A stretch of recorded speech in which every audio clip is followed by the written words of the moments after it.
Boa noite, meus irmãos.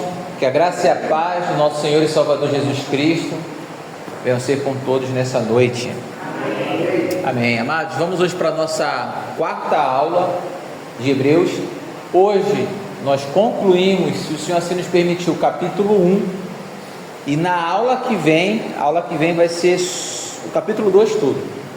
O capítulo 2 vai ser toda uma aula só. Poderíamos dividir o capítulo 2 também facilmente em 3 ou 4 aulas. Tem material para dividir o capítulo 2 em 3 ou 4 aulas. Mas vamos tentar enxugar um pouquinho para a gente tentar terminar Hebreus ainda esse ano. Então, capítulo 2 vai ser uma aula só, dá para a gente juntar ali. Antes, vamos falar o nosso versículo? Os irmãos lembram?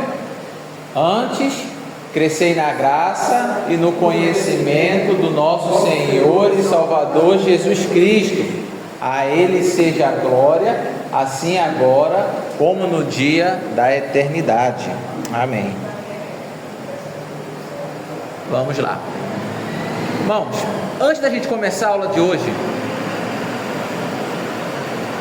precisamos passar por um parênteses. Antes de começarmos a aula de hoje, já temos um parênteses. Eu preciso apresentar para os irmãos algo que talvez alguns irmãos não conheçam. Os irmãos já ouviram falar na Septuaginta? Septuaginta é uma tradução do Antigo Testamento. O Antigo Testamento, ele originalmente foi escrito em hebraico. Em hebraico, algumas partezinhas de Daniel ali em aramaico, mas ele foi escrito majoritariamente em hebraico, e o Novo Testamento em grego. Acontece que mais ou menos ali uns 400 anos antes de Cristo, Alexandre o Grande dominou o mundo todo e também dominou Israel. Inclusive a história dele dominando Israel é uma história muito boa. Ele domina Israel e aí o grego, a cultura helênica, ela se espalha. Muitos judeus então, até judeus que moravam distante ali de Jerusalém, eles acabam que nascem num lugar que se fala grego e não falavam mais hebraico. E aí eles entram em contato com os irmãos judeus e falam assim: olha, nós não falamos hebraico, nós queremos ler a Bíblia, que na época era só o Antigo Testamento. Faça uma tradução para a gente. E aí mais ou menos em 400 a.C. foi criada uma tradução do Antigo Testamento para o grego. Essa tradução ela foi feita, diz a história, por 72 estudiosos. Diz a história que foram 72 homens que traduziram em 72 dias, mas aí a gente acha que isso aí é carochinha, né? Porque a história ainda fala que quando eles terminaram a tradução, a dos 72 estavam idênticas. Conversa, não é por aí não. Mas dizem que foram 72 sábios que traduziram. Essa tradução ficou conhecida como a tradução dos 70, ou Septuaginta. Olha ali, surgiu no período helenístico, quando o grego se tornou língua franca do Império Macedônico, facilitando o acesso às escrituras por judeus que não falavam hebraico. A Septuaginta, a abreviação dela é LXX. Então, se alguém estiver lendo aí e encontrar em algum lugar LXX, está se referindo a essa tradução daí. Ela incluía os 39 livros do Antigo Testamento e também os livros apócrifos, também chamados deuterocanônicos. Eles também foram traduzidos. Por quê?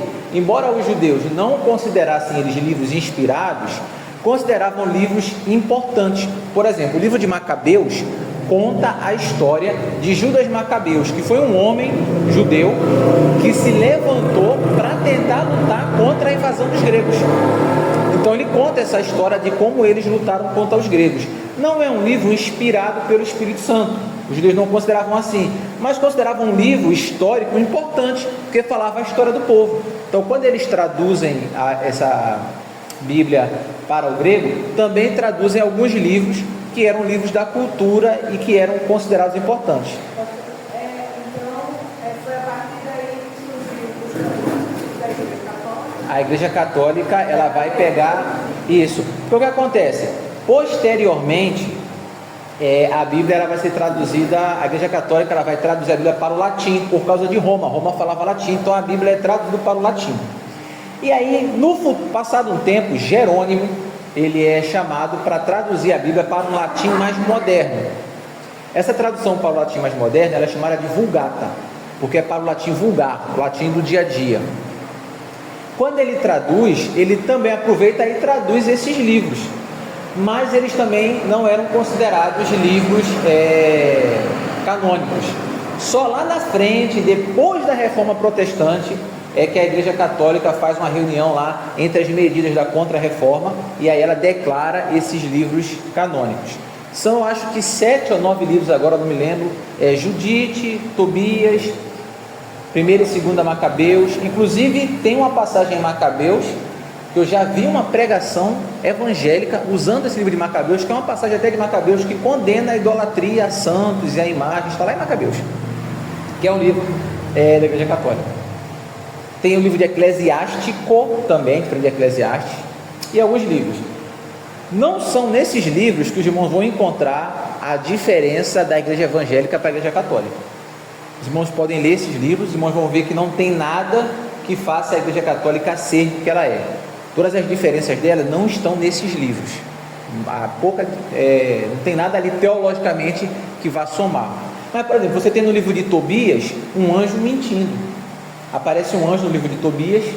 A história de Tobias parece muito a história de um daqueles contos das 1001 Noites. E aí aparece um anjo para Tobias. E o anjo fala: quem é você? Tobias pergunta para o anjo: quem é você? E o anjo, em vez de falar que é um anjo, ele fala: não, eu sou o sacerdote fulano. Ele fala que ele é outra pessoa. Você fala: você tem um anjo do Senhor mentindo aqui. Então, assim, por essas e outras, você vê que o livro não é um livro canônico, tá? São chamados livros deuterocanônicos, de um segundo cânon. Não são considerados inspirados, mas essa tradução, ela existe, tá? E por que é importante a gente conhecer essa tradução? Porque essa tradução, ela foi muito usada no tempo de Jesus. No tempo de Jesus e os discípulos falavam hebraico, mas muito provavelmente falavam grego também, porque era a língua que dominava. Não é feito o Brasil, que a gente não fala inglês. Lá os romanos estavam lá e a Grécia tinha muita força, a cultura. Então era algo do povo. Tanto é que o Novo Testamento não foi escrito em hebraico, foi escrito em grego. Também não foi escrito em latim, que era a língua de Roma, foi escrito em grego. Então muito provavelmente eles falavam. E a gente vai ver que João, em Hebreus, em especial hoje, ele vai citar alguns textos do Antigo Testamento, e ele cita a tradução da Septuaginta. Ele não cita o texto hebraico, ele cita a tradução da Septuaginta. Como é que a gente sabe disso? Quando a gente olha o texto em grego, do jeito que ele escreveu, é o jeito que a Septuaginta escreveu. Então ele conhecia, e aí quando ele citou, ele citou daquele jeito. E aí, se a gente pegar na nossa Bíblia, a nossa Bíblia que é traduzida do hebraico e não da Septuaginta, a gente não vai encontrar o texto, porque ele citou uma tradução diferente da que a gente tem. Então é importante a gente ter esse entendimento. Essa tradução foi muito importante, e quando a gente estuda o grego, é importante a gente consultar ela. Só lembrando, irmãos, que a gente fala muito de grego, porque estamos no Novo Testamento, mas o Antigo Testamento foi escrito em hebraico. Eu coloquei ali, duas fotos. A azul ali, LXX, é a Bíblia Septuaginta. Você consegue comprar ela, tá? Ou você consegue acessar na internet facilmente. E do lado é uma Bíblia hebraica, aquela ali é a chamada Bíblia Stuttgartense. Você tem todo o texto do Antigo Testamento em hebraico nela. Aí eu trouxe só uma foto para os irmãos verem como é que é o texto em hebraico. É uns quadradinhos. E hebraico ainda tem um detalhe: o hebraico você lê de lá para cá, ele é de trás para frente. E aí, e aí é muito interessante essa Bíblia Stuttgartense, porque além do texto em hebraico, ela tem a Massora Parva e a Massora, acho que é a Massora Parva e a Massora Magna. São isso, são anotações, porque o povo que fazia a cópia do Antigo Testamento, eles entendiam que aquilo ali era a palavra de Deus. Parece, né? Eles entendiam que aquilo era a palavra de Deus, então era algo sagrado. Você, quando copiava, tinha um cuidado absoluto. Então, antes de copiar uma linha, eles contavam quantas letras tinham naquela linha, depois eles copiavam, e depois eles contavam quantas letras tinha a cópia e anotavam, para ter certeza que eles não iam perder nada. Essas anotações são chamadas de Massora Parva, Massora Magna. Elas ficam ali embaixo, você tem como acompanhar todas essas anotações Por isso a gente tem cópias do Antigo Testamento, que é uma coisa extremamente antiga, que são cópias assim perfeitas, porque havia um cuidado ali religioso para a cópia desse material. Só a nível de curiosidade, ó, esse é o alfabeto hebraico, tá? São as letrinhas. A primeira é o Aleph, é a primeira de cima de lá, começa de lá para cá. Essas bolinhas que os irmãos estão vendo aqui em cima, isso é só enfeite, tá? Ó, tem 3 bolinhas aqui. Isso aqui é enfeite, a letra é só isso aqui, tá? Aí é Aleph, Bet, Gimel, Dalet, Re, Vav, Zain, Het, Tet, Yod, Kaf, de Lamer, aí embaixo. Men, Nun, Samer, Ain, Pet, Sadei, Kof, Resh, Shin e Tav. São as letras ali do alfabeto hebraico. Eu era bom nisso, não sou mais não. Eu sabia, agora eu sou mais enrolado em hebraico. Detalhe, hebraico não tem vogal, tá? Só tem consoante. Então como é que ele escreve banana? É BNN, não tem letra. Então você tem que saber como é que se escreve. É assim, é só consoante. É uma loucurazinha. Mas ali, alfabeto hebraico, só curiosidade, tá?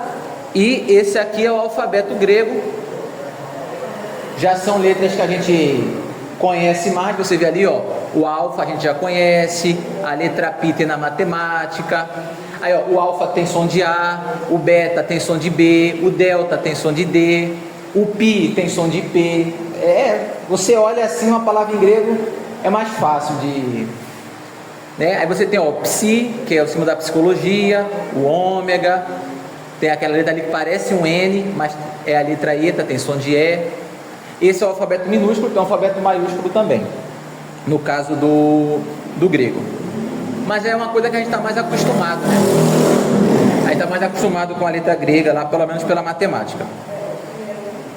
Pode falar, irmão. Não, foi eu estar falando do pi. É o pi ali, né? O pi da matemática. A gente vê o pi, o ângulo alfa, ângulo beta, ângulo ômega, né? Na matemática a gente vê essas coisinhas assim.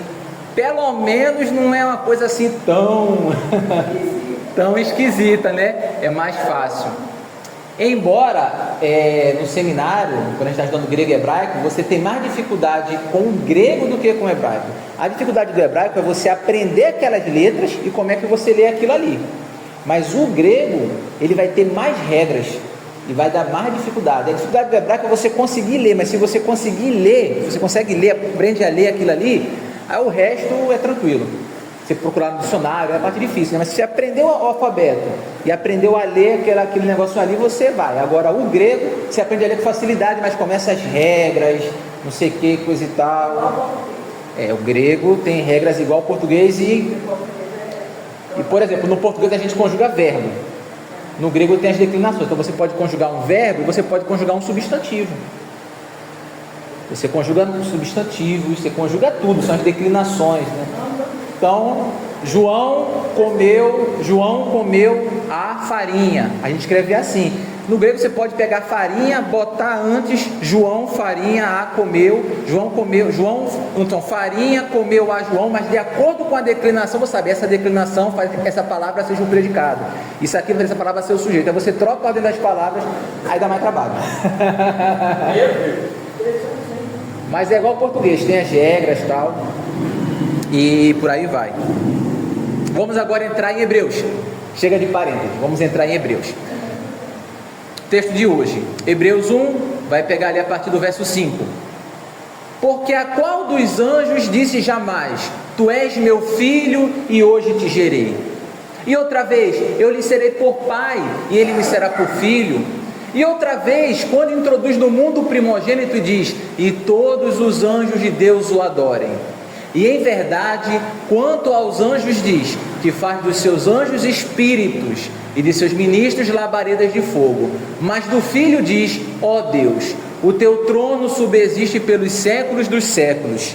Cetro de equidade é o cetro do teu reino. Amaste a justiça e odiaste a iniquidade. Por isso, Deus, o teu Deus te ungiu com óleo de alegria, mais do que a teus companheiros. E tu, Senhor, no princípio fundaste a terra, e os céus são obras das tuas mãos. Eles perecerão, mas tu permanecerás, e todos eles como roupa envelhecerão, e como um manto os enrolarás e serão mudados, mas tu és o mesmo, e os teus anos não acabarão.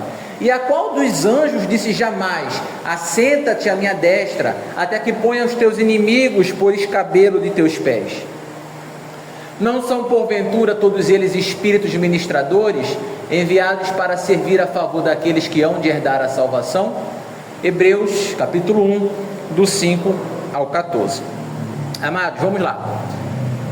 Na aula passada a gente viu que o autor de Hebreus, ele fala sobre quem é Jesus, que Jesus ele é Criador, que Jesus ele é Deus, ele fala um monte de coisa sobre Cristo.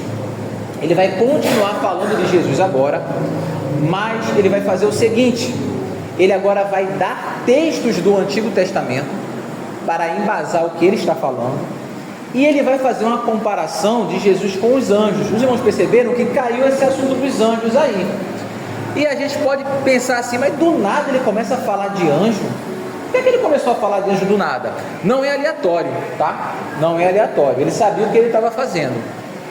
No judaísmo do segundo templo, ou seja, na época dos judeus, nessa época ali de Herodes e tal, depois teve o primeiro templo, foi o templo de Salomão, ele é destruído, depois ele é reconstruído ali na época de Neemias, Zorobabel, por ali, né?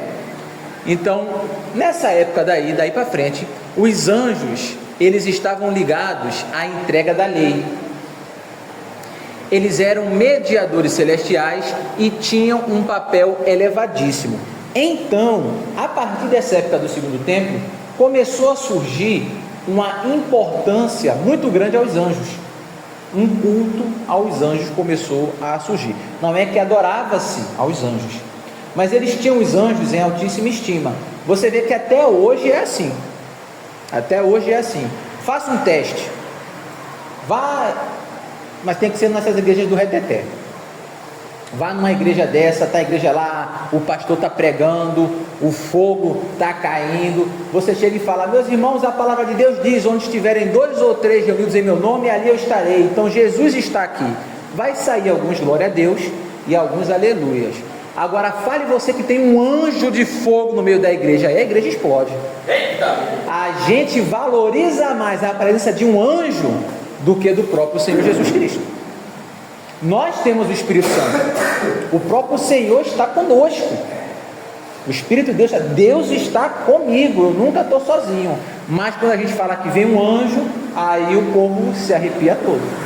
Então ainda está na mente do povo essa adoração a anjos. Tem o anjo do dia, né, pessoal da Cabala, do Zoroastrismo, essas religiões assim, de mistérios, né, do esoterismo, tem esse negócio de o anjo do dia. Eles têm orações para anjos, orações para o anjo da guarda, oração para o anjo Miguel, o anjo Gabriel.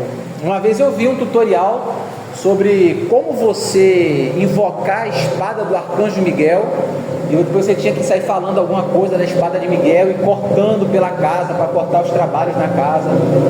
Ou seja, há um culto desnecessário aos anjos. E aí Hebreus, o autor de Hebreus agora, ele vai mostrar como Jesus é superior aos anjos. Como ele é superior aos anjos. Qual é a argumentação? Os anjos trouxeram a lei. Vou pedir para que alguém abra em Deuteronômio 33:2 para a gente ler. Os anjos, eles trazem a lei. Se a gente precisa obedecer à lei de Deus, que foi trazida por anjos, se quem desobedece à lei de Deus é apedrejado e morre, se você apedreja e mata quem desobedece uma lei trazida por um anjo, o que é que não vai acontecer se você desobedecer aquilo que o próprio Filho trouxe? Então é essa a argumentação. Hebreus 33:2. Alguém achou? O Senhor veio no Sinai.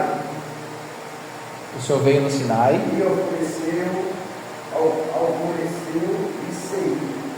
Resplandeceu o peito do morto Arão. Veio das milhares de santos. E sua direita havia para ele o fogo da luz. Isso. O Senhor vem em Sião, junto com ele vem miríades de anjos. Então vem Deus, vem milhares de anjos com o Senhor, e vem o fogo da lei. Então os anjos, eles estavam trazendo a lei com o Senhor. Gálatas também vai falar disso, Gálatas 3,19, mas vamos ao Deuteronômio. Então qual era a... Hebreus quer mostrar o seguinte: se vocês reverenciam os anjos por causa da lei, precisam entender que o Filho é infinitamente superior. Hebreus todo vai trabalhar essa ideia de por que o Novo Testamento é superior ao Antigo Testamento. Então esse é um argumento que ele vai trazer agora. Se os anjos trouxeram a lei e você tinha que obedecer, imagine o que você não tem que fazer com o que o próprio Filho trouxe. Por isso que ele vai falar sobre anjos. No capítulo 2 ele vai voltar a falar um pouquinho disso, e no capítulo 3 ele vai começar a falar como Cristo é superior a Moisés. Então se você tinha que ouvir Moisés, imagine Cristo. E ele vai construindo assim a argumentação dele. Vamos lá. No verso 4, o apóstolo falou, coloquei o apóstolo ali porque nós estamos baseando no livro, mas como a gente comentou, né, não podemos saber se realmente foi o apóstolo Paulo ou se foi algum outro apóstolo, mas está ali o apóstolo. No verso 4, o apóstolo falou da superioridade do Filho de Deus sobre os anjos, a qual distingue a Jesus Cristo. Ele alicerça essa afirmação sobre o testemunho dos escritos do Antigo Testamento.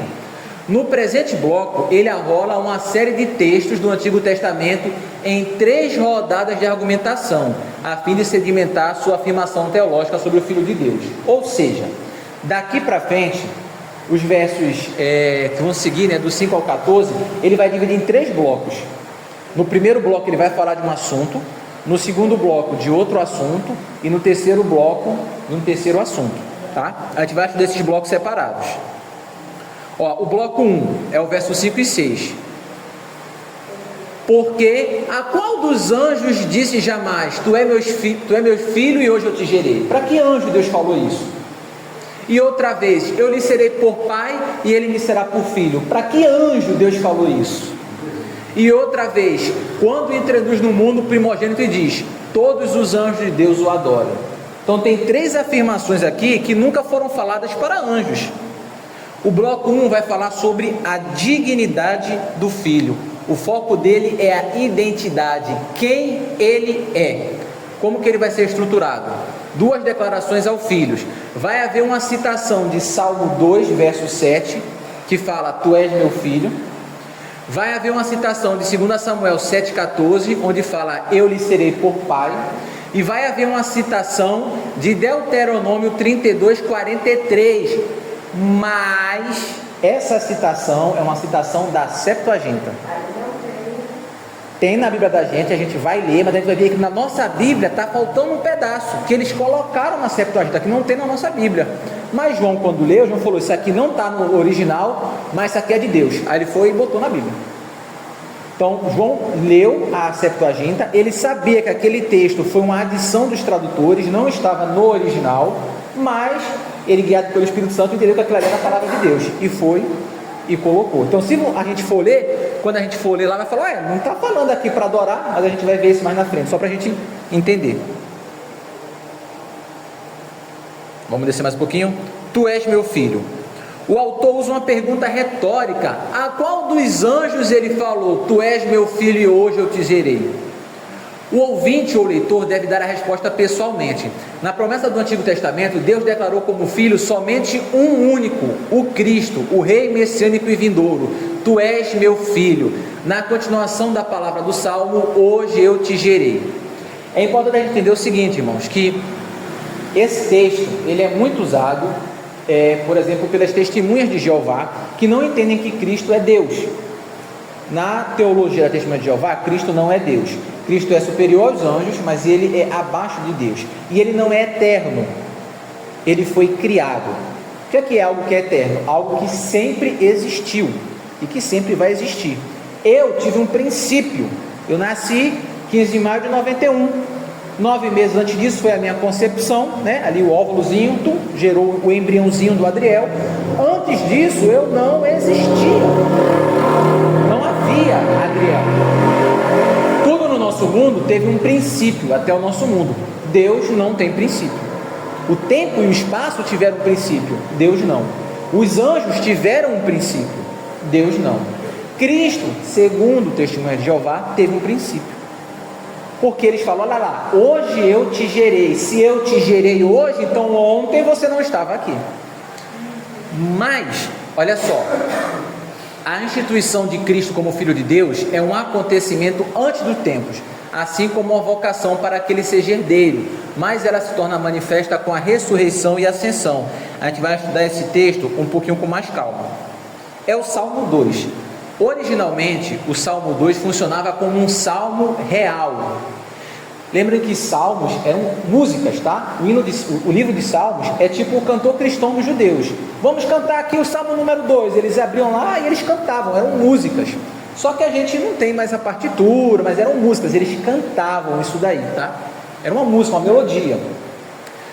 O Salmo 2 era um salmo real. Isso significa que ele estava profundamente ligado à monarquia israelita e era utilizado em cerimônias oficiais, especialmente na entronização de um novo rei em Jerusalém. Hoje não significa o nascimento biológico, mas a entronização real.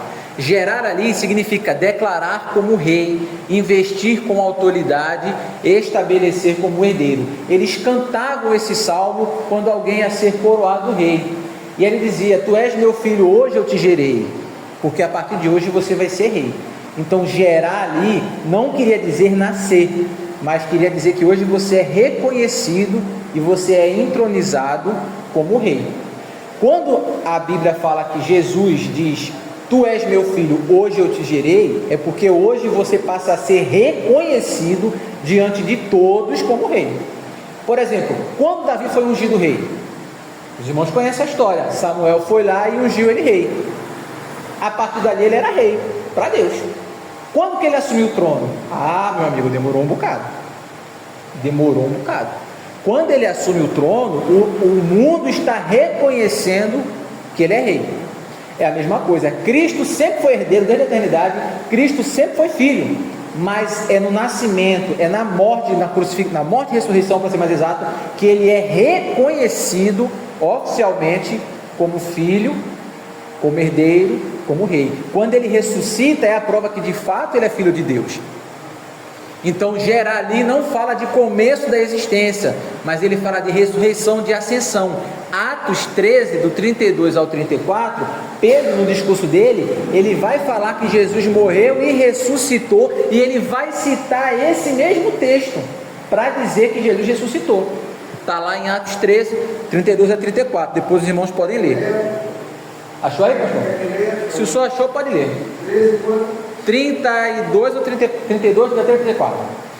E nós nos anunciamos da promessa feita aos nossos pais.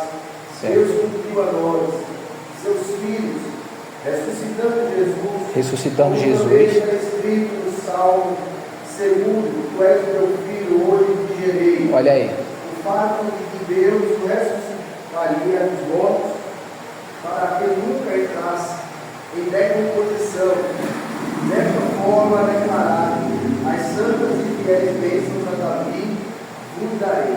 Viu? Ele fala: a promessa se cumpriu quando Jesus ressuscitou seu filho, como estava escrito no Salmo 2: hoje tu és meu filho, hoje eu te gerei. Ele amarra isso daí à ressurreição. Pedro tinha esse entendimento, que a ressurreição decretava Jesus como filho. Não é que ele passou a ser filho ali, mas aquilo atestava, entendeu? Jesus é meu filho desde que Monique engravidou, mas aí eu preciso de um documento para atestar que ele é meu filho. Eu tenho esse documento dele, diferente. Então, não é que Jesus foi gerado, tá? Como entendem ali algumas religiões. A palavra do Salmo 2,7 é combinada diretamente com a citação de 2 Samuel 7,14, que é interpretada da mesma maneira. Originalmente ela se referia a Davi e sua descendência: eu lhe serei por pai e ele me será por filho. Está lá em 2 Samuel 7,14. Eu lhe serei por pai e ele me será por filho. Aqui está sendo falado para Davi, mas o autor de Hebreus entende que aquilo ali é um eco que vai bater lá em Jesus. Também anjos podem ser chamados de filhos de Deus no Antigo Testamento. Contudo, nem os anjos, nem Salomão, enquanto descendente de Davi, trazem a designação filho no sentido pleno da palavra, pois eles são todos entes criados pela mão de Deus. É somente Jesus Cristo que compete esse nome. Ele é o Filho desde a eternidade. Anjos ou pessoas que no Antigo Testamento receberam o nome de filhos são designações imperfeitas, temporárias e servem como preparação ou sombra para a realidade plena que se encontra em Jesus. Então, todo mundo que é chamado de filho no Antigo Testamento é um espelho do verdadeiro filho que viria. E outra vez, quando introduz no mundo o primogênito, ele diz: todos os anjos de Deus o adorem. No Antigo Testamento, o primogênito tinha supremacia entre os irmãos, ele era o filho amado, recebia dupla herança e governava a família. Jesus, como primogênito, é o filho amado, a quem foi entregue o governo do mundo. Por isso, não é apenas rei de Israel, mas todos os governantes serão sujeitos a ele. E aí, mais uma vez, primogênito aqui não tem o sentido de dizer que ele foi o primeiro a ser criado. Primogênito é o sentido de primazia, de o mais importante, igual a gente leu mais atrás quando ele fala o primogênito de toda a criação. Não é que ele foi a primeira coisa a ser criada, mas que da criação ele assume o papel do primogênito, que era o chefe, que era quem coordenava, que era quem mandava. Esse é o sentido de primogênito. Vamos acelerar por causa da hora. Todos os anjos o adorem. Vou só pular aqui, mas olha só, é interessante porque em Hebreus 12, 23 vai falar que nós somos a igreja dos primogênitos. Isso é interessante, mas a gente vai pular aqui. Irmãos, eu coloco muita coisa nos slides, porque depois a gente passa os slides para os irmãos podem ler com calma, consultar as referências, tá? A gente tenta ler alguma coisa aqui, mas... Se o senhor também quiser dividir a aula, não tem problema não, entendeu? Ou quando tempo, entendeu? O senhor prepara esses slides, seria bom passar pelo que o senhor preparou. Não, é porque assim, eu também, a minha preocupação também é de demorar muito para a gente avançar na carta, e a pessoa acaba morgando porque parece que não sai do lugar. Você está 4 aulas falando de Cristo, eu abusei já de ouvir falar de Cristo, entendeu? Aí você fica muito preso num assunto. Isso aqui, pastor, está extremamente resumido. Eu tenho um comentário em casa, depois eu posso passar para os irmãos da referência. Às vezes você tem uma frasezinha, acaba bota 3 páginas de comentário sobre aquela frase. Eu digo, meu pai amado, eu falo, não, pô. Então, realmente a palavra de Deus tem muita coisa. Mas vamos ler o que a gente comentou aqui, né? Ao lado desse primogênito, o pai coloca a igreja dos primogênitos, está lá em Hebreus 12, 23, a gente ainda vai chegar nisso. Pessoas que receberam o espírito de adoção e foram feitos irmãos, dos quais Cristo é o primogênito. Assim como o primogênito é o amado e eleito para a soberania, a igreja dos primogênitos, nós, é uma multidão de amados eleitos que participarão dessa soberania. Então, da mesma forma que Cristo é soberano, nós participamos da soberania. Vamos ver na aula que vem que Cristo, ele é homem, ele é humano, e ele assume o trono. Isso é importante porque é um humano que está assumindo o trono. Por exemplo, o Ariano Suassuna é daqui, né? Da Paraíba. Ele é paraibano, mas ele é paraibano, né? Taperoá. Então, aí a gente fala, caramba, é alguém da minha terra que está lá, que é famoso, a gente gosta. Por exemplo, Santos Dumont é mineiro. O colega meu que era mineiro, ele não perdia uma oportunidade de dizer, um avião, quem inventou foi Santos Dumont, é mineiro que nem eu. Então a gente se sente representado, porque eu tenho um rapaz do meu povo que está lá, que é alguém importante, saiu daqui alguém. Imagina se de Pitimbu um dia sai um presidente do Brasil. Aí você fala, esse presidente nasceu lá em Pitimbu, estudou lá no Maria Tavares, olha que alegria. A gente gosta, a gente se sente representado. E aí Cristo, ele é homem, ele é o nosso representante e ele é o Senhor dos senhores. Não é um anjo que governa, não é um representante dos anjos, não é um representante dos querubins, é um representante dos homens. A gente se sente ali, mas isso é a aula que vem. Então, assim como o primogênito é o amado e eleito, a igreja dos primogênitos também participam dessa soberania. A gente ligado a Cristo, a gente recebe muita coisa, meus irmãos. A gente está ali com a mãozinha, a grosso modo, uma mãozinha no trono, uma mãozinha no cetro. A gente não tem noção do que a gente recebe estando ligado a Cristo. O primogênito detém o ministério celestial de rei e sacerdote.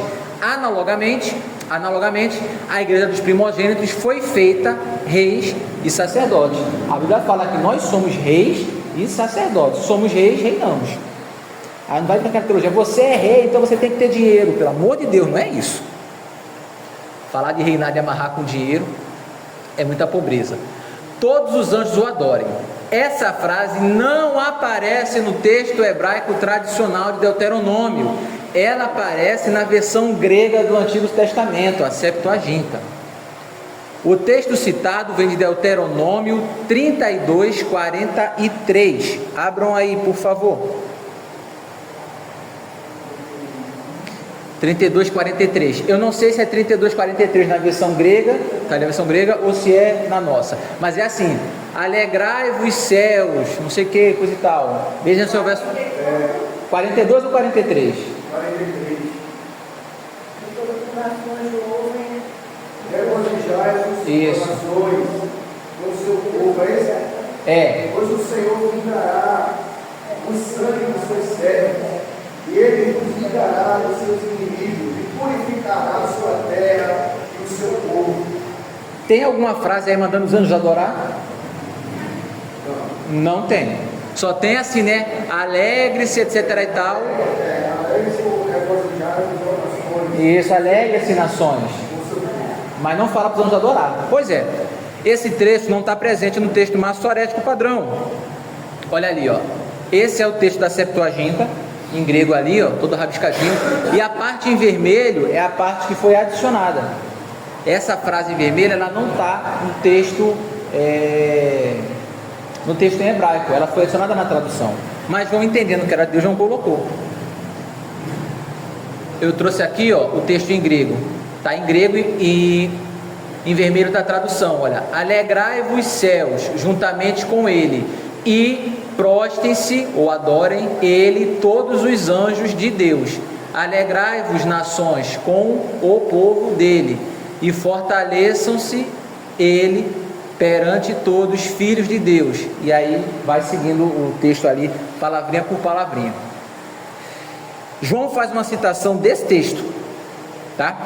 Que é a versão grega. Na versão grega está escrito assim, ó: alegrai-vos céus juntamente com ele, e todos os anjos de Deus o adorem. Essa frase ela foi inserida na tradução da Septuaginta, ela não estava no original.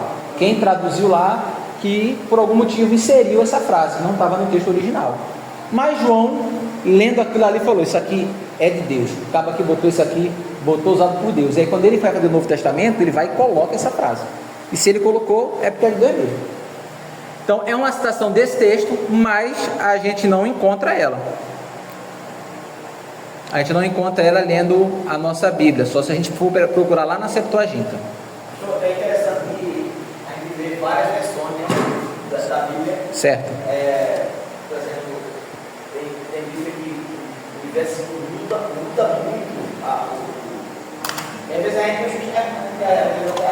não está lendo você fica acompanhando aqui. Fica diferente, né? Está diferente. É porque existem. Tem uma tradução diferente. Existem várias formas de você traduzir o texto. Tem assim, ó: exaltai também a alegria nações com o povo dele. Todos os anjos o adoram. Olha, colocou, né? Quando o Senhor vingará o sangue dos seus servos, tomará a vingança dos seus inimigos, e fará expiação pela terra do seu povo. A King James tem, né? Porque ela pegou, ela traduziu isso aí não do texto hebraico, traduziu da Septuaginta. As traduções são diferentes porque tem formas diferentes de você traduzir. Você, quando traduz, você pode tentar traduzir palavra por palavra, você pode fazer uma tradução semântica, tentar traduzir o sentido, e aí acaba mudando, né? Fora que tem arcaísmos que você vai usar, né? Por exemplo, eleva os meus olhos para o monte, para os montes, de onde me virá o socorro? O meu socorro vem do Senhor, que fez os céus e a terra. Elevo, eu posso trocar por levanto. Levanto os meus olhos para os montes. Eu ainda posso ir mais além. Eu olho para o topo das montanhas e me pergunto: quem vai poder me socorrer? Eu sei que o meu socorro virá do Senhor, que foi quem criou os céus e a terra. É a mesma coisa, mas traduzida de outra forma. E a gente tem um monte de tradução diferente. Uma tradução diferente. Por isso é importante, né, quando a gente pode estudar hebraico, grego, para poder tentar ir mais próximo do original e tentar tirar algumas dúvidas. Ou quando a gente está fazendo um estudo, tentar ler mais de uma tradução, ler na Almeida, ler na NTLH, ler na NVI, porque você lendo em traduções diferentes, você às vezes muda muito a tradução para outra, muda bastante coisa. Então, isso a gente viu agora o bloco 1, tá? Só recapitulando. O objetivo aqui era falar da dignidade do filho, falar quem o filho é. Aqui os anjos adoram e o filho é adorado. Já está estabelecida a diferença ontológica. Ontológico é algo da natureza do ser. A diferença o filho tem uma natureza diferente. Eu e o presidente do Brasil temos a mesma natureza, temos cargos diferentes, mas a natureza dele é igual à minha, é a mesma coisa. Ontologicamente somos iguais, somos diferentes, mas somos iguais. Agora, eu e um anjo temos naturezas diferentes, não é a mesma natureza, né? Então é aquilo ali. O filho e os anjos, eles são de naturezas completamente diferentes. Bloco 2, do 7 ao 12. E em verdade, quanto aos anjos, que diz que faz dos seus anjos espíritos e de seus ministros labaredas de fogo, mas do filho diz: ó Deus, o teu trono subsiste pelos séculos dos séculos, cetro de equidade é o cetro do teu reino, amaste a justiça e odiaste a iniquidade. Por isso, Deus, o teu Deus, te ungiu com óleo de alegria, mais do que a teus companheiros. E tu, Senhor, no princípio fundastes os céus e a terra. Os céus são obras de tuas mãos. Eles perecerão, mas tu permanecerás, e todos eles como roupa envelhecerão, e como mantos enrolarás e serão mudados. Mas tu és o mesmo, e os teus anos não acabarão. Do 7 ao 12. Esse é o maior bloco. O bloco 3 é um bloco pequenininho. O objetivo desse bloco é falar da função e da natureza de Jesus. Ele tem uma autoridade superior à autoridade dos anjos. A função que ele exerce é uma função diferente dos anjos. Aqui ele vai descrever anjos como instrumentos, como elementos da criação e como servidores funcionais. Vamos lá. Aquele que a seus anjos fez ventos e a seus ministros labaredas de fogo. Essa também é uma citação da Septuaginta, tá? Mas aí agora é diferente.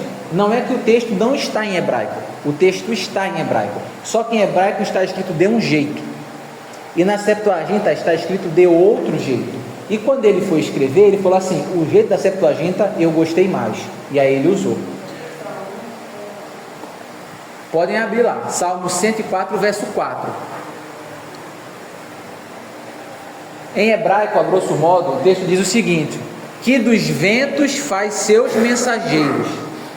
O texto faz isso, que dos ventos faz seus mensageiros. Deus pega o vento e transforma o vento em um mensageiro.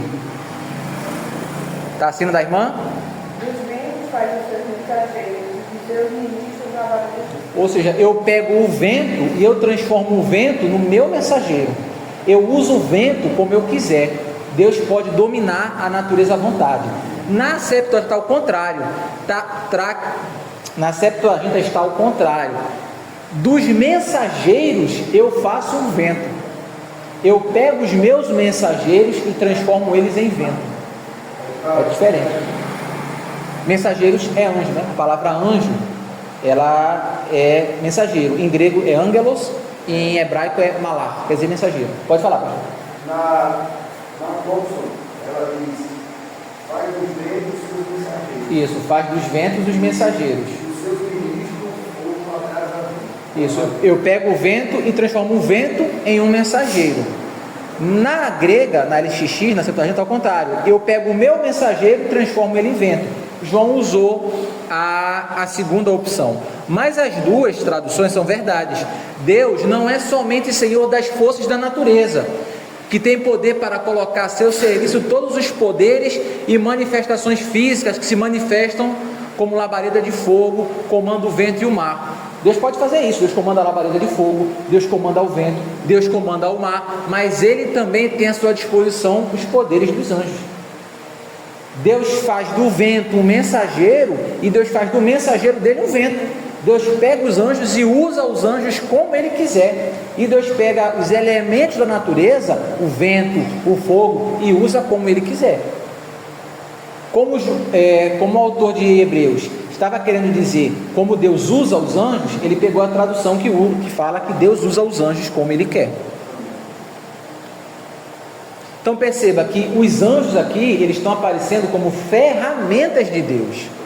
É importante a gente entender isso. Anjos são ferramentas do Senhor. Anjos, arcanjos, querubins, serafins, são ferramentas de Deus.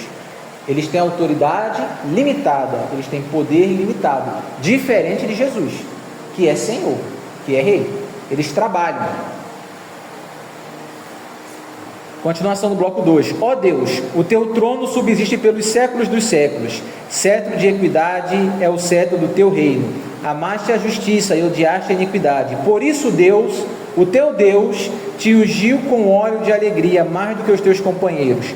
A superioridade de Jesus sobre os anjos, no entanto, não se baseia somente na sua dignidade, por ser filho, ou por ser filho de Deus, mas ao mesmo tempo também no seu poder como Rei Celestial. Ele não é só mais importante porque ele é filho, mas ele também exerce uma função mais importante, que é a função de Rei. Com as palavras do Salmo 45, 7 e 8, o apóstolo explicita a afirmação que fez sobre Cristo: ele se assentou à direita da majestade nas alturas. No Salmo 45, o rei terreno, vamos abrir aí o Salmo 45 para te dar uma olhadinha? Salmo 45, 7 e 8. É esse texto aí. Salmo 45, verso 8. Quem abrir, pode ler, por gentileza. Todas as tuas vestes exalam a aroma divina, a loureza e caça, os palácios adornados e narcisos ressoam os instrumentos de corda e de alegre. Continua lendo, por favor. É o 7 e 8. Ah, sim. É 7, amas a justiça e abominas a impiedade, e por isso o eterno teu Deus escolheste dentre todos os teus companheiros, e ungiu com o óleo de júbilo. Isso. Essa é a citação que ele está falando, né? O teu cetro é de equidade do reino. Tu amas a justiça, por isso você foi ungido. Essa é a citação daí que ele está fazendo. Enquanto todos os reinos, no Salmo 45, o rei terreno representa o rei celestial. Aquilo que se afirma para o rei de Israel não condiz com ele no sentido pleno, mas vale para o rei celestial, alcançando sua consumação em Jesus Cristo. Enquanto todos os reinos terrenos substituem a outros e desaparecem, somente a soberania de Jesus dura para toda a eternidade. Essa ideia, que abrange todo o curso da história universal, também ressoa nas palavras do Salmo 102, que o apóstolo recita no verso 12: Tu, porém, permanece o mesmo. Jesus Cristo é o mesmo ontem, hoje e sempre. No Salmo temos um curioso jogo de palavras. Tu amas a justiça e odeias a impiedade. Por isso Deus, o teu Deus, te ungiu com óleo de alegria, mais do que os teus companheiros. Salmo 45, 7. Por isso Deus, o teu Deus. É um jogo de palavras aqui, tá? Por quê? A palavra hebraica, traduzida como Deus, é Elohim. Elohim possui mais de um significado. Elohim significa deuses, no plural, tá? Esse im é plural no hebraico. Então, Elohim significa deuses. Por isso que, algumas vezes na Bíblia, quando a gente está falando sobre Deus, traduz-se como Deus, mas a palavra lá é Elohim, é uma palavra que está no plural. Muita gente já entende ali um apontamento para a Trindade, porque sempre é Elohim, sempre é no plural. Mas a palavra, além de significar deuses, ela também significa juízes ou autoridades legais. O texto de Êxodo 21:6 vai falar para as pessoas se apresentarem a juízes. E a palavra que está lá em hebraico é Elohim. Então Elohim não significa só Deus, ela também significa um juiz ou uma autoridade legal. Aí vai depender do contexto. Se você está passando de carro e o guarda te multa e fala, se você quiser recorrer dessa multa, você vai ter que ir falar com Elohim. Ele está mandando você falar com quem? Com Deus? Não, com um juiz. Dependendo do contexto, você sabe se a palavra significa Deus ou se a palavra significa juiz. O autor dos... Pode falar. Bom saber. O autor do Salmo, propositadamente, usa a mesma palavra com significados diferentes. O salmo está assim: por isso Elohim, o teu Elohim te ungiu com óleo. Isso pode ser traduzido como: por isso Rei, o teu Deus te ungiu com óleo. Porque o salmo ali é um salmo para falar do rei.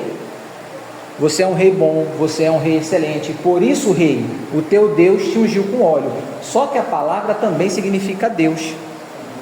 E João, ó, a gente está lendo tanto o Evangelho de João como João na cabeça. E o autor de Hebreus, quando olha para aquilo ali, entende que aquilo está falando de Cristo. E que ali Elohim poderia até significar rei, quando se tratava de Davi. Mas na verdade significa Deus. Tanto é que quando ele escreve o Novo Testamento, ele escreve por isso Deus, o teu Deus, ele não escreve rei. Então ali é um jogo de palavras no Antigo Testamento. No português a gente também tem coisa desse tipo, tá? Normal. E aqui na tradução, para dizer, tem um eterno, teu Deus. Tá como ali? Um eterno, e eterno com letra maiúscula. Com maiúscula? Um eterno. Pô, Teu Deus.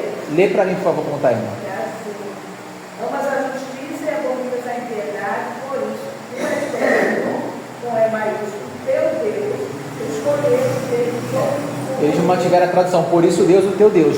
Eles pegaram da Septuaginta, porque a Septuaginta, ela traduz Deus, o teu Deus. Quando foram jogar para hebraico, para grego, eles entenderam que ali a melhor tradução não era rei, também era Deus. Mesmo talvez sem entender porque era algo profético de Cristo, eles entenderam. E aí, como ela puxou do texto grego, aí ela colocou assim. Aí se a irmã mudar a tradução, a irmã vai ver. Gente, pode parecer estranho, mas no português também tem isso, tá? Tem palavras que tem mais de um significado. Olha aquela frase ali: na próxima vez eu tiro a camisa, fui chupar uma manga e sujei a minha manga. Manga, fruta, manga, camisa. Pra gente é a coisa mais tranquila do mundo, entendeu? E ainda tem a manga. Ainda tem a manga de estar mangando os outros. Pois é, pra gente é normal, pra eles também. Então é normal uma palavra ter mais de um significado. Ninguém precisa dar aula pra gente, a gente leu e entende. Pra eles também. Quando traz para a nossa língua, vem essa palavra significa isso, mas também significa aquilo. Você fica, caramba. Mas para eles aquilo é normal. Não. No entanto, em Hebreus, o autor entende que ali a tradução de fato seria Deus, afirmando assim mais uma vez a divindade de Cristo, ao usar a palavra grega theos, que não permite tradução como rei ou autoridade. Vamos aqui para outra parte. Bloco 2, o filho ainda, né? No princípio, Senhor, lançaste os fundamentos da terra, e os céus são obras de tuas mãos. Já comentamos isso semana passada, que Jesus Cristo, ele é o Criador. O mundo foi criado por ele. Aqui ele está citando o Salmo 102, 26. Essa é uma palavra do Salmo 102, 26, no qual Deus é endereçado como o Senhor da criação. Aqui podemos perseguir um duplo movimento de reflexão que o apóstolo realiza ao escrever a sua carta. No verso 2, ele destacou o fato de que Cristo é o Criador dos mundos, como reconhecimento baseado da fé cristã. Esse entendimento do Novo Testamento auxilia o apóstolo a compreender apropriadamente as palavras do Antigo Testamento. Os versículos do Salmo 102, 26 e 28 são interpretados a partir da afirmação teológica de Hebreus 1, 2. Inversamente, as palavras do Antigo Testamento constituem para o apóstolo uma confirmação e certificação da sua compreensão, produzida pelo Espírito Santo acerca do poder criador de Jesus Cristo. Quando o autor leu o Salmo 102, 26, 27 e 28, ele entendeu que ali estava falando de Cristo. Aí você pergunta, pastor, mas como que ele sabia que ali era Cristo? Revelação. Os apóstolos receberam revelação. Isso é revelação. Eles receberam revelação do Espírito Santo. Jesus fala, eu tenho muita coisa para falar para vocês, mas não posso. Mas o Espírito vai vir e vai revelar para vocês. Então eles receberam uma revelação de Deus para compreender que esse texto ali falava de Jesus. Nós não temos isso. Então a gente sabe porque eles disseram. Porque alguém poderia só ler e não entender. Tanto é que tem salmo, acho que é o Salmo 32, que está lá. Senhor, Senhor, por que me abandonaste? Eli, Eli, lama sabachthani. Jesus vai citar isso na cruz e na hora ninguém percebe. E ele fala, eu fui abandonado, lançaram sorte sobre as minhas vestes, furaram o meu lado. Está tudo lá em Salmos. Era uma música que o povo cantava. Mas na hora, Jesus cita o começo da música. Eli, Eli, lama sabachthani. E ninguém lembrou desse detalhe. Quando falou, e ele está chamando Eli, ninguém percebeu. Eli é meu Deus, né? El, que é Deus, Elohim. Esse I quer dizer que é meu. Eli é El I, meu Deus. Ninguém percebeu que ele estava citando o início de uma música conhecida na época, porque a mente dele estava fechada. Depois é que o Espírito Santo abriu e disse: meu Deus, estava na nossa frente o tempo todo e a gente não percebeu nada. E havia fariseus acompanhando a crucificação dele, e ninguém percebeu que rasgaram, que tomaram as roupas dele, que lançaram sorte sobre as roupas dele, que ele falou a frase do salmo, ele deu a dica ali, que furaram o lado dele, que estava tudo profetizado. Ninguém que estava vendo na hora conseguiu perceber isso, só depois que perceberam e viram que ele cumpriu ali na íntegra a profecia.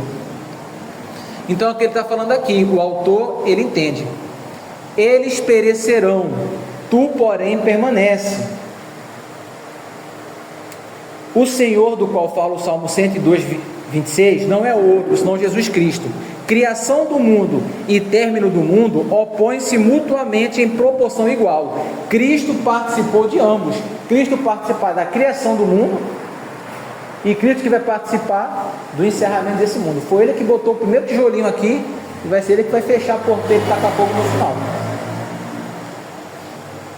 As pessoas da antiga Nova Aliança possuem uma visão sóbria da realidade. Eles sabem que esse mundo não permanecerá eternamente. A palavra profética diz que catástrofes abalarão o nosso mundo, até os alicerces. Jesus diz pessoalmente: céus e terra passarão, contudo Jesus Cristo estará presente, mesmo quando esse mundo não existir mais. Tu, porém, permanece. Então, a palavra é Cristo, né? Isso. Cristo como a palavra. Ele correndo, não sei, cadê? É porque se as terras passarão, aí é de Cristo. Mas a sua palavra não passará. Ah, Então, sim. a palavra Esse- é Cristo. Exatamente. A tua palavra permanece. Cristo é a palavra. Entendeu o que está falando? Exatamente. Interessante ler Salmo 102 mesmo. Salmo 102. 25 ao 28, desde a antiguidade fundaste a terra, e os céus são obras de tuas mãos. Olha, ele está falando de Jesus. Eles perecerão, mas tu permanecerás. Obrigado. Todos eles, como um vestido, envelhecerão, e como roupa, os mudarás, e os jogarás fora. No entanto, tu és o mesmo, e os teus anos jamais terão fim. De quem ele está falando ali? Os filhos dos teus servos habitarão na tua presença, e a sua descendência será estabelecida diante de ti. Alguém pode falar, ele está falando do Pai, do Deus. Não, ele está falando do Filho. Como que a gente sabe? Porque o Espírito revelou isso aos apóstolos e eles escreveram em Hebreus. Então Hebreus explica para a gente que ali ele está falando de Jesus. Se você pega e lê Salmo, você não sabe que está falando de Jesus. Você pensa que está falando do Pai, mas não, é Jesus que ele está falando ali. Agora, eu queria só tirar uma dúvida. Por Diga. exemplo, a gente aprende que a questão dessa separação, e às vezes ensina, que Deus Criador, Cristo Salvador, Espírito Santo como Salvador. Certo. Então, quando a gente ensinar, por exemplo, eu trabalho com criança, quando ensinar, aí mostra que os três não estavam criando, assim, porque a gente é Cristo como Criador. Entendi. Então, entende o que eu quero falar? Entendi. Isso é um problema da professora mesmo. Mas eu entendi o que a irmã está falando. Realmente, a Bíblia fala que o Pai criou. Você vê que todas as coisas foram criadas por Ele e também para Ele. Então, o Pai, Ele está envolvido na criação também. É como se, a grosso modo, Ele tivesse mandado Jesus criar e Jesus foi lá e fez. Por exemplo, quem foi que construiu a ponte Rio-Niterói? Vai falar, foi o presidente fulano de tal, no governo dos militares. Não foi o presidente, foi um monte de peão. O presidente mesmo não meteu um tijolo lá.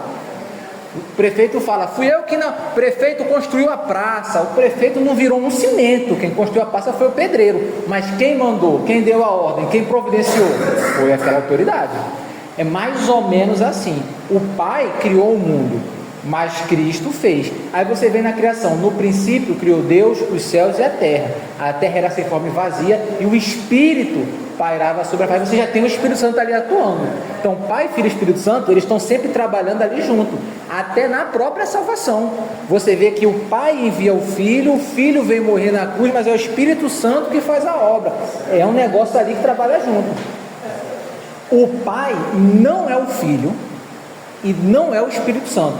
Pai é Pai, Filho é Filho, Espírito Santo é Espírito Santo. Jesus não é o Pai, Jesus é o Filho, mas Ele e o Pai são um.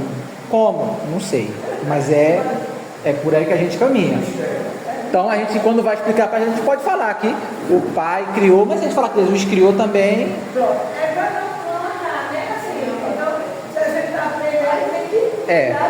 Jesus é criador, mas realmente é uma coisa que quando você começa, por isso tem muitas heresias.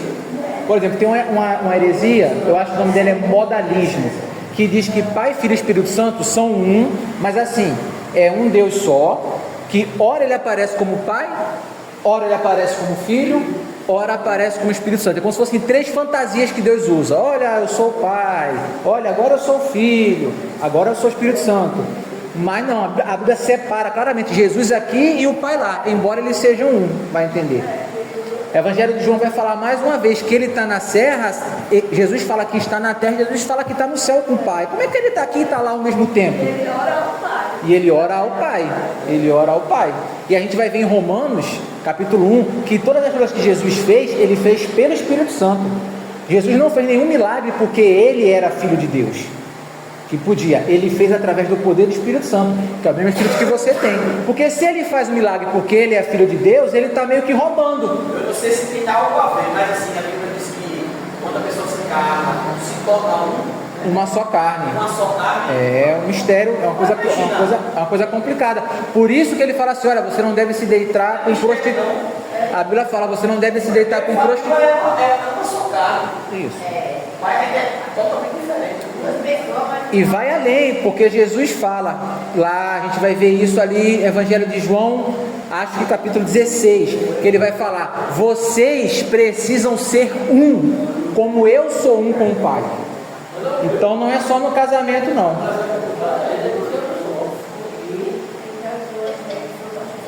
Não é só no casamento não. Lá João fala, vocês precisam ser um da mesma forma que eu sou um com o Pai. Você fala, pastor, como é isso? É complicado, irmão. É mistério.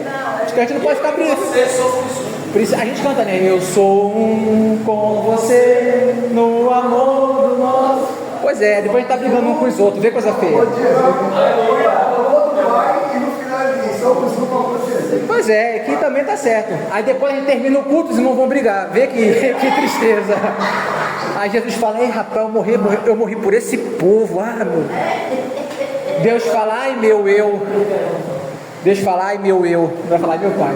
É complicado. Por isso, e a Bíblia fala, que, lá em João, que vocês precisam ser um para que o mundo creia que eu os enviei. É a nossa unidade que testifica que somos enviados de Deus. Se a gente não tem unidade, a gente não tem testemunho nenhum. É mistério. Resumo, essa parte agora, ele não é apenas filho, ele é rei eterno, é criador e é imutável. Os anjos pertencem à criação, o filho é o criador da criação. Aqui a cristologia atinge seu ápice, e os anjos são descritos como os instrumentos, elementos da criação e servos. E agora o bloco 3, que é só 13 e 14. E a qual dos anjos disse, assenta-te à minha destra, até que eu ponha os teus inimigos por escabelo dos pés. Escabelo é descanso, né? Sabe quando você vai fazer unha, que você está no banquinho, bota o pé ali no apoio? Escabelo, um descansinho do pé. Então Deus falou, para que anjo? Deus falou assim, senta aqui, que eu vou pegar os teus inimigos e vou botar aqui como apoio para o teu pé. Para que anjo Deus falou isso? É uma pergunta retórica. Não são porventura todos eles espíritos ministradores, trabalhadores? São empregados da gente? Enviados para servir a favor dos que hão de herdar a salvação. Somos nós.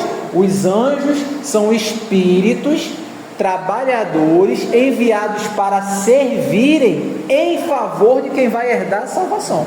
Os anjos estão aqui para trabalhar em nosso favor, entendeu?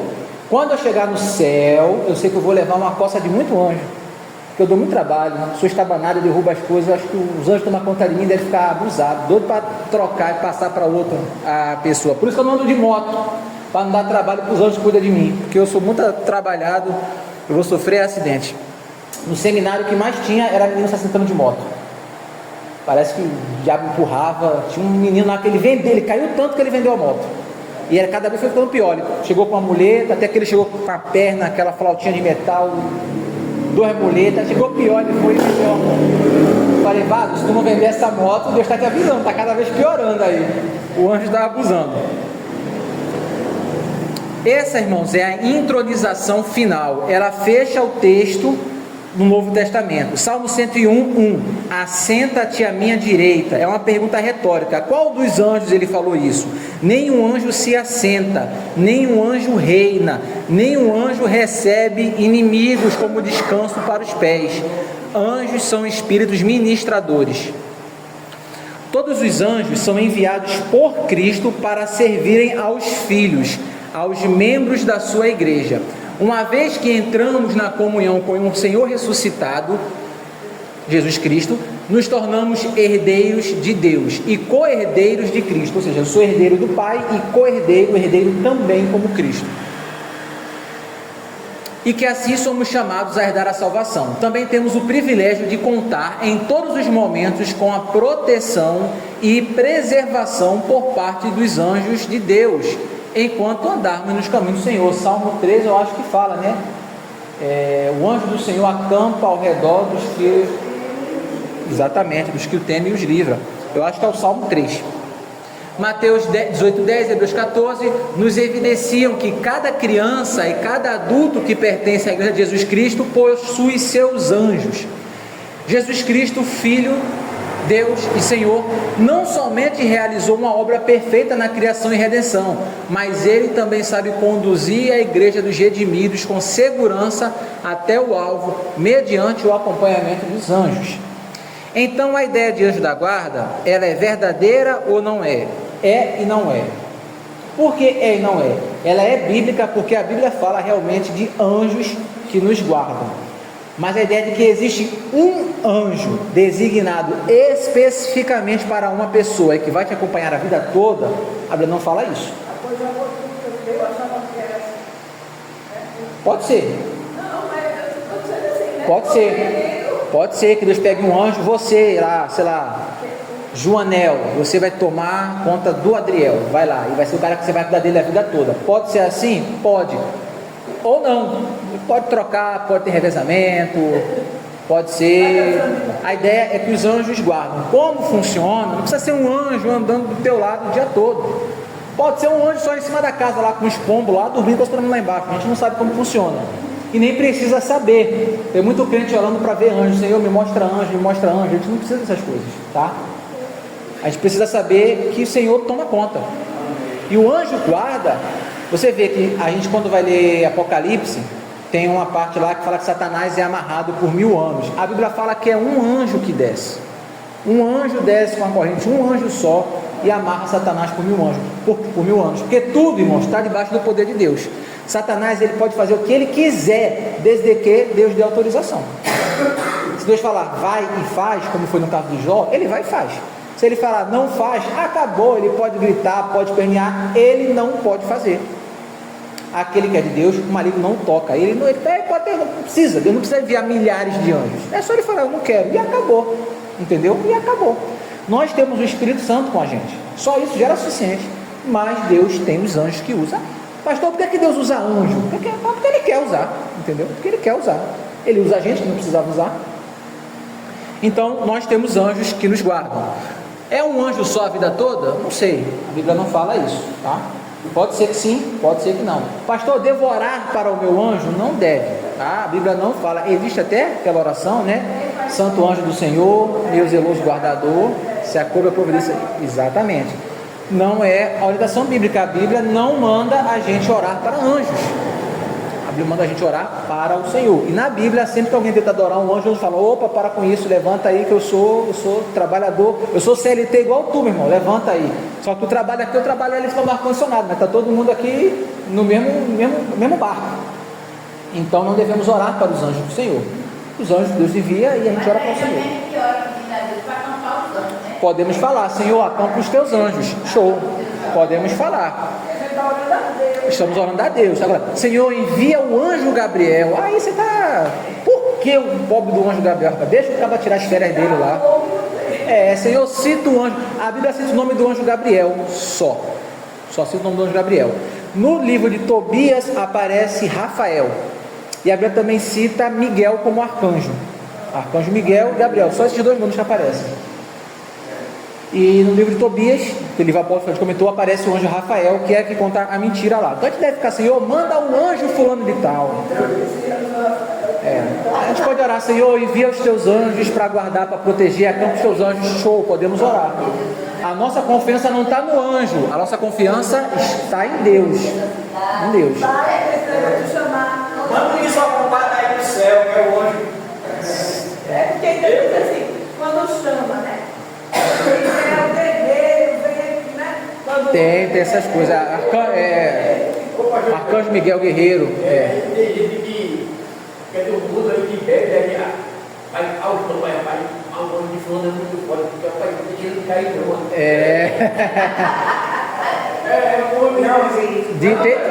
Tem um ditado que fala, né, que Deus protege os bêbados e as crianças, né? Porque o bêbado vive caindo e tal, e as criancinhas também, Deus toma conta. Na Marinha fala que Deus protege o bêbado, a criança e o marinheiro, que é outra raça que só faz coisa errada na vida e Deus fica tomando conta. Então, de fato, Deus envia os anjos, mas o cuidado vem do Senhor, não vem do anjo. Temos que orar para o Senhor. Podemos mandar para que ele orar para que ele envie anjos? Podemos. A gente pode orar, Senhor, guarda, ou Senhor, envia os teus anjos, problema nenhum. Né?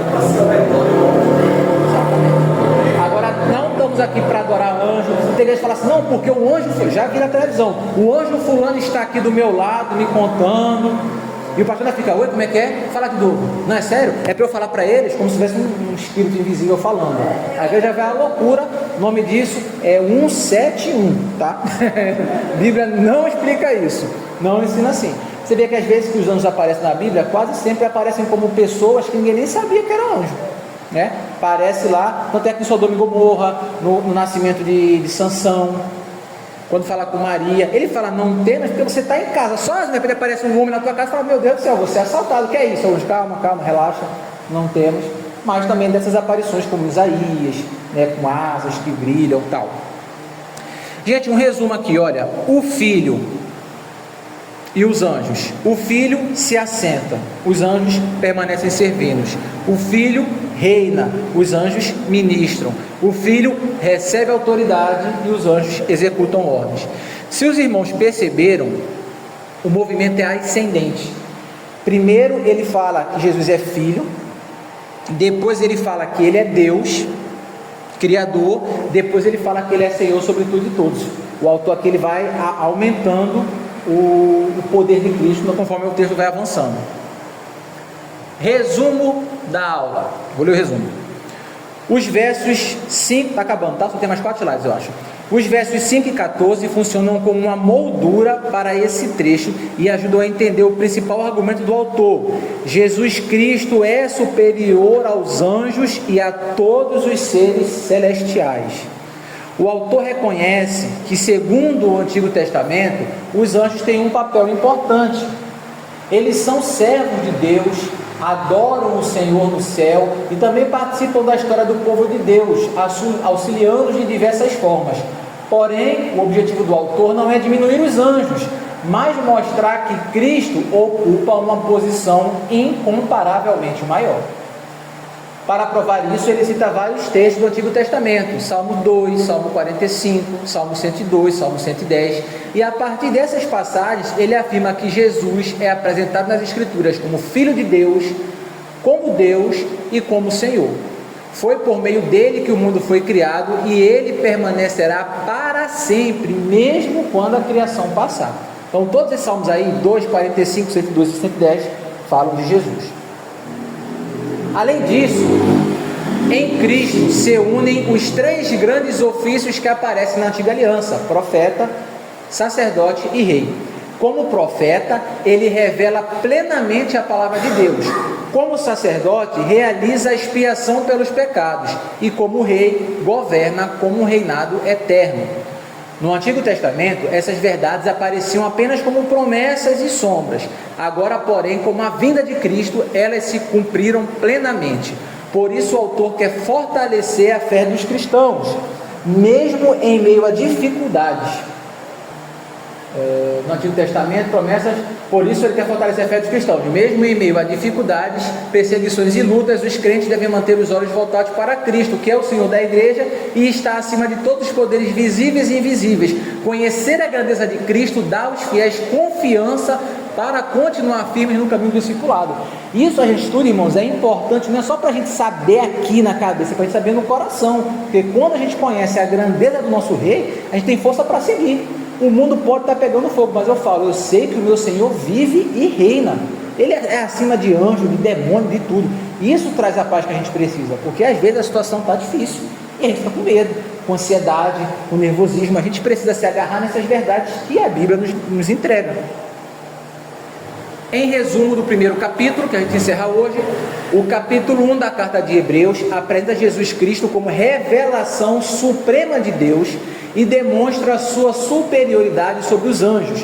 O texto começa afirmando que no passado Deus falou de muitas maneiras pelos profetas, mas nos últimos dias falou pelo Filho, que é o herdeiro de todas as coisas, o agente da criação e aquele que sustenta o universo. Vimos isso nas aulas passadas.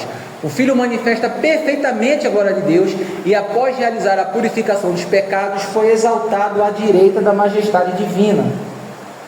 A partir do verso 5, o autor recorre a várias passagens do Antigo Testamento para mostrar que o Filho possui uma dignidade única. Ele é chamado de Filho de Deus e Senhor, é eterno, é Criador e é Rei, enquanto os anjos são servos enviados por Deus para servir aos que herdarão a salvação. Enquanto isso, Cristo é o soberano que recebe a adoração e governa para sempre. Assim, o capítulo estabelece desde o início da carta a majestade e a supremacia de Cristo. A gente tem que entender isso, que Cristo ele é majestoso e que Cristo é supremo, porque entender isso vai fazer a gente entender comparação com Moisés, com o tabernáculo, com um monte de coisa, com Melquisedeque. A gente tem que entender que Cristo é supremo. Por isso ele começa querendo amarrar isso, que Cristo é superior a tudo e a todos, preparando o leitor para compreender que toda a revelação de toda a obra de Deus encontra o seu cumprimento nele. Essa apresentação da grandeza de Cristo prepara o caminho para o capítulo 2, que é semana que vem. Se o Filho é tão superior aos anjos, e se a revelação dada por meio dele é a forma definitiva pela qual Deus falou, então a mensagem do Evangelho exige ainda maior atenção e responsabilidade. Se ele é maior do que tudo, a mensagem dele exige uma responsabilidade muito maior. No Antigo Testamento, a lei transmitida por intermédio dos anjos já exigia obediência e trazia consequências para a desobediência, quanto mais agora, quando a salvação foi anunciada pelo próprio Filho de Deus. Assim, o capítulo 2 começa com uma exortação: é necessário prestar a máxima atenção à palavra ouvida, para que ninguém se desvie, pois rejeitar a revelação trazida por Cristo significa negligenciar a maior de todas as salvações. O capítulo 1 vai colocar Jesus lá em cima, e agora ele comparou Jesus com os anjos, para que a partir do capítulo 2 ele começa. O capítulo 2 vai falar sobre a revelação dada aos anjos a Cristo, capítulo 3 já vai ser comparativo com Cristo e com Moisés, e ele vai comparando tudinho, para que a gente entenda realmente o que é que aconteceu do Antigo para o Novo Testamento, por que é que eu não tenho que entrar com a marca da aliança, por que é que eu não preciso me circuncidar, por que é que a lei passou, por causa dessas coisas. Para casa, pequenininho para casa, leia Hebreus capítulo 2, leia Salmo 8 e leia Jeremias capítulo 31 e 32. A aula da semana que vem, a gente vai abrir um parênteses, que eu acho que esse parênteses vale mais do que a aula toda. Eu acho que esse parênteses da aula da semana que vem vai valer mais do que a aula toda, que é responder a seguinte pergunta: o que foi que Jesus realmente conquistou na cruz? A salvação, o perdão pelos nossos pecados. Show, verdade, mas não foi só isso. Teve mais coisa que Jesus conquistou na cruz e que às vezes a gente não sabe. Pensei nessa lista também. É direito nosso. Pois é, mas se a gente não sabe tudo que ele conquistou, então a gente vai abrir esse... A gente vai abrir esse parênteses na aula 2. Leiam Jeremias 31, 32, vai falar um pouquinho sobre isso. E leiam Salmo 8 e Hebreus 2. Semana que vem, a aula 5. E ali já é spoiler já da... Ele para a casa, mas está lá no grupo. Posto no grupo esse slidezinho. Irmãos, dúvidas? Não. Comentários? Pastor, falar para a gente encerrar?